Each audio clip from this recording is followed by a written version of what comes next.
Begitu sholat, lah imam ketika imam itu baca sampai Fatihah waladhdallin, yang lain bilang amin, dia bilangnya nggak amin. Istrimu lagi berpelukan sama lelaki lain, dia pingsan dia. Kok bisa?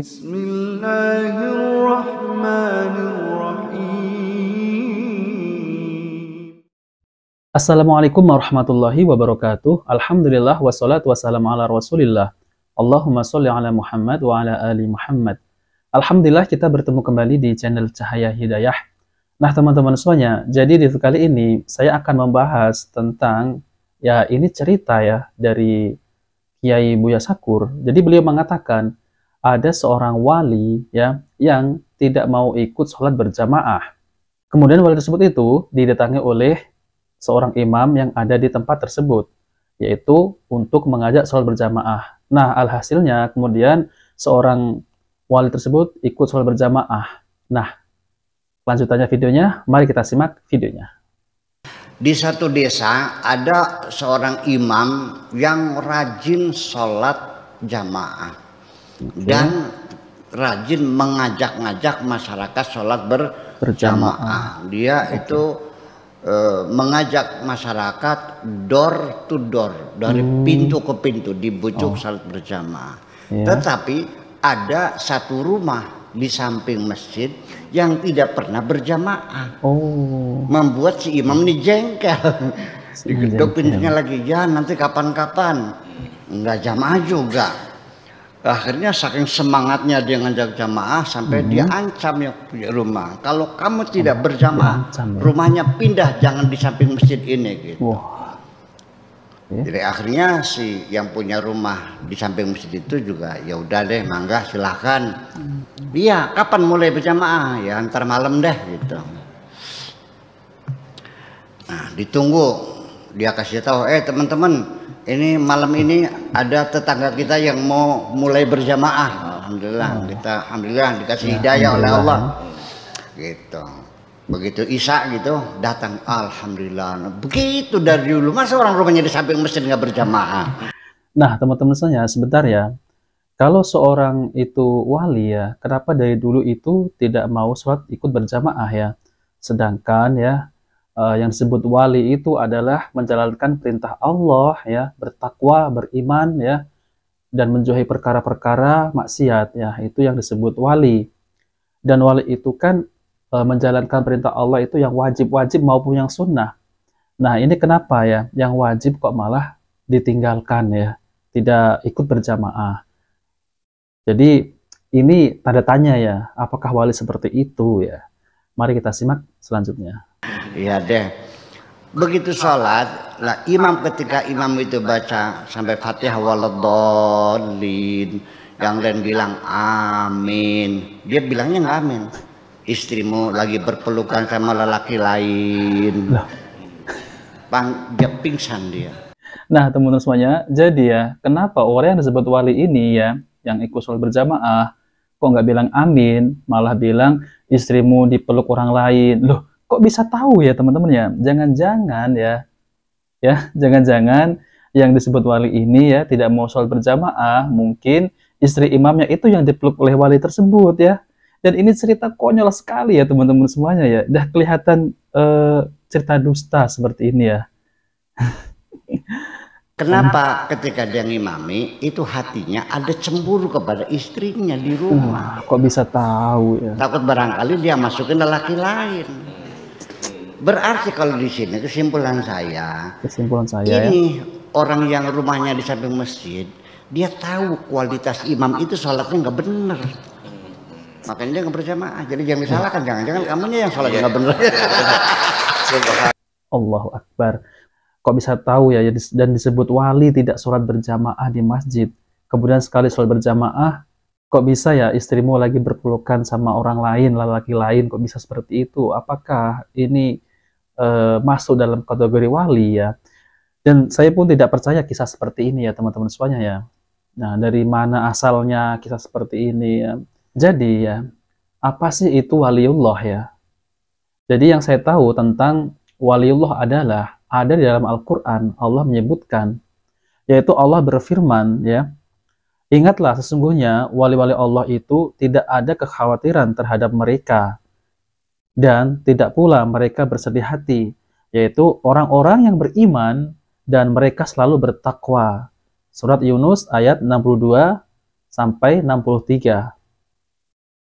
Kemudian teman-teman semuanya ya, secara bahasa wali berarti al-qarib, yaitu dekat, sedangkan yang dimaksud wali Allah adalah orang yang beriman yang seakan-akan mereka dekat dengan Allah karena gemar melakukan ketaatan dan menjauhi maksiat. Allah sendiri telah menafsirkan wali Allah dengan pengertian mereka adalah yang beriman dan bertakwa.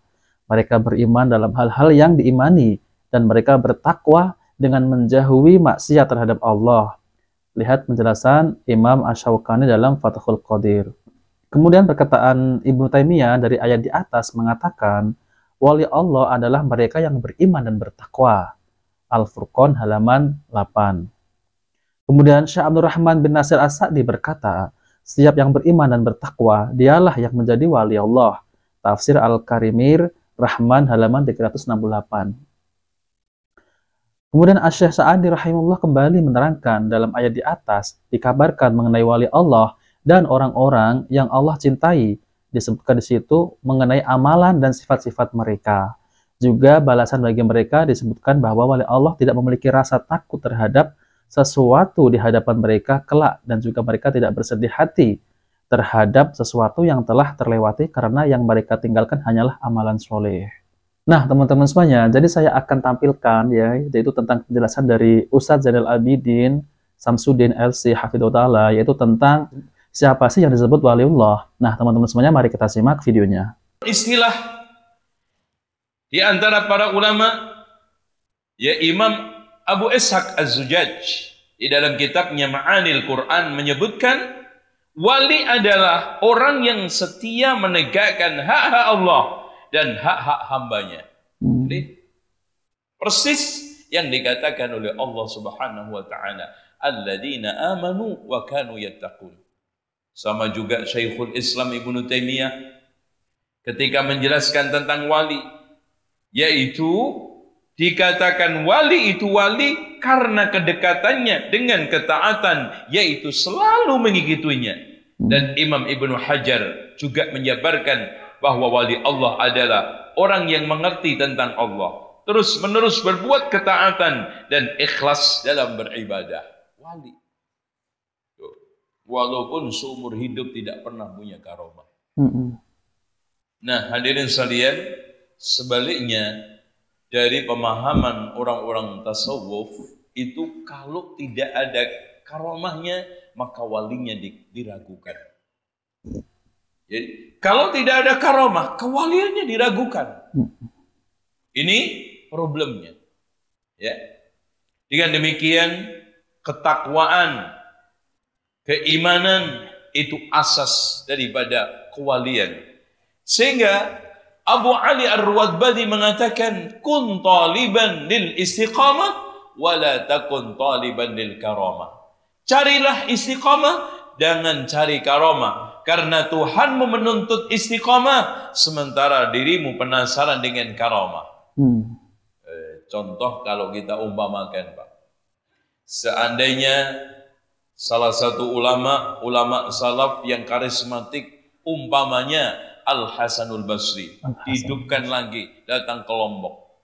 Kemudian dalam sehari menjelaskan tentang ayat-ayat syariah. Ya, paling yang datang itu aja.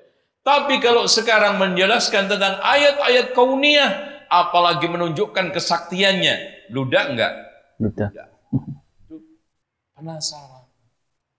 Sampai sekarang pendeta aja melakukan atraksi khurafat yang diklaim karomah, berbondong-bondong kok. Bahkan muslim ada yang ikut. Banyak yang tertipu dengan itu.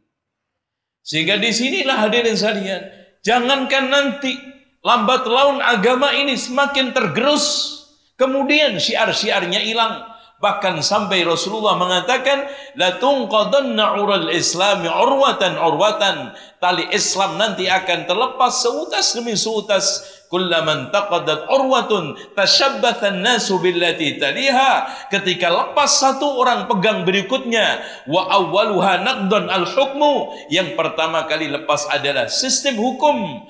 Wa akhiruha as-salah. Bahkan nanti orang tidak kenal sholat, tidak kenal puasa, cuma la ilaha illallah.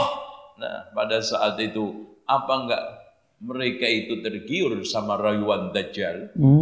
Iya, betul. Yang dia ngaku Allah, yang bisa merubah gunung menjadi roti, yang kering menjadi basah, yang sekarang kerontang menjadi hijau ranum. Bukankah sekarang apa yang disampaikan Rasulullah SAW hak? Nah, teman-teman semuanya, kita sudah mendengarkan penjelasan dari Ustaz Zainal Abidin LC Hafidhahullah Ta'ala, yaitu tentang terkait wali Allah ya. Bahkan Dajjal juga bisa mengaku-ngaku sebagai Allah ya. Nah, teman-teman semuanya, jadi kita harus berhati-hati ya tentang siapa sih wali Allah itu. Jadi kita jangan terus kita mengangkat dia adalah wali Allah ya. Bisa jadi mereka ini ya, yaitu syaitan ya, dari syaitan. Ini berbahaya ya teman-teman semuanya ya. Bagaimana Dajjal juga bisa sesuatu yang di luar kepala ya, yaitu yang tidak masuk akal ya.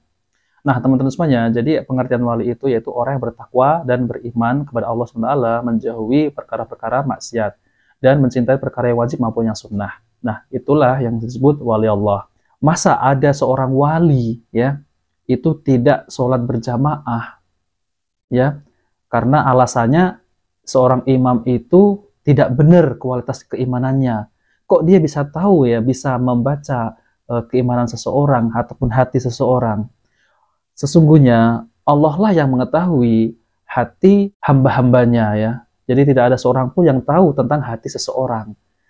Dalilnya adalah Allah berfirman, Allah Maha mengetahui isi hati. Surat Al-Imran ayat 154.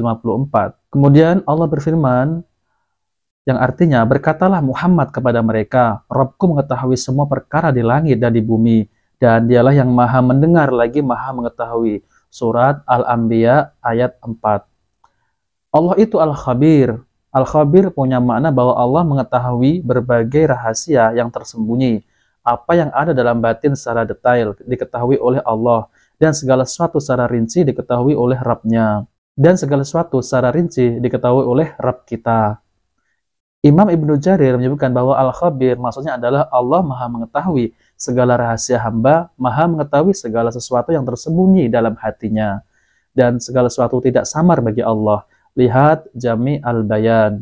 Nah, teman-teman semuanya, jadi banyak dalil di Al-Quran yaitu tentang Allah itu Maha mengetahui isi hati hambanya. Akan tetapi ya, orang yang dianggap wali ini ya, dari mana dia itu bisa mengetahui isi hati seorang imam tersebut ya.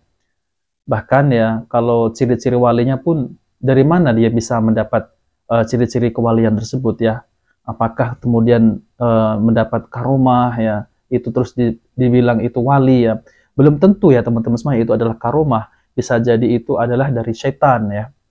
Jadi kalau saya simpulkan ya, seperti kisah yang biasa Syukur tadi itu kisahnya dari mana ya, kita juga nggak ngerti itu benar apa tidaknya ya, tapi seharusnya itu tidak usah diceritakan di di depan publik ya, karena nanti orang akan mengira ya, akan menjadikan sholat berjamaah itu nggak penting jadinya ya, nanti kalau kita suudzon dengan imam tersebut, jadinya imamnya seperti ini, nggak usah sholat berjamaah. Nah, ini yang jadi berbahaya ya. Kita ya, yaitu kalau ingin menjadi waliullah, yaitu laksanakan perintah Allah dan menjauhi perkara-perkara maksiat.